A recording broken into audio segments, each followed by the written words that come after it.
Aujourd'hui, 14 février 2018, fête de la Saint-Valentin et aussi mercredi des Cendres, le début du temps de carême dans l'Église catholique.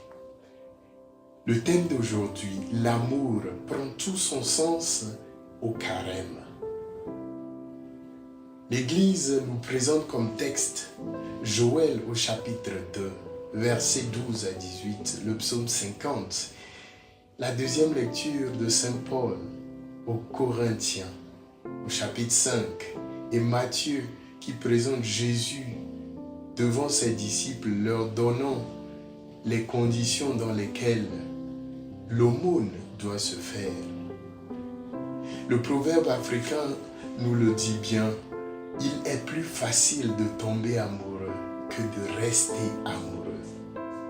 Il va sans dire que la Saint-Valentin, fête des amoureux, prend tout son sens en ce début de carême. Loin d'y trouver un parfait antagonisme, l'Église nous offre 40 jours de pénitence, de jeûne et d'aumône pour découvrir le vrai sens de l'amour. À quoi sert le carême sinon nettoyer nos yeux spirituels, découvrir comment nous avons ignoré cet amour de Dieu. L'Église parle d'amour tous les jours, presque tous les jours. En effet, c'est vraiment une histoire d'amour entre Dieu et les hommes. Pas comme celle de la Saint-Valentin où il n'y a que des champagnes et des roses, mais une histoire d'amour imbibée de souffrance, de douleur, de Jésus sur la croix. Un amour lié à la souffrance. Jésus lui-même qui s'offre par amour pour le salut des hommes. C'est en ce temps d'idée que la Saint-Valentin et le carême prend tout son sens. Laissez-vous réconcilier avec Dieu, nous dit Saint Paul, et aussi aux Corinthiens. Ce temps de carême est un moment propice pour redécouvrir comment le péché nous éloigne de l'amour gratuit de Dieu.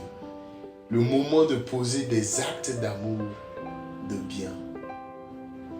Au lieu de se torturer, à savoir quelle nourriture ou quelle viande je dois me priver dans ce temps de carême,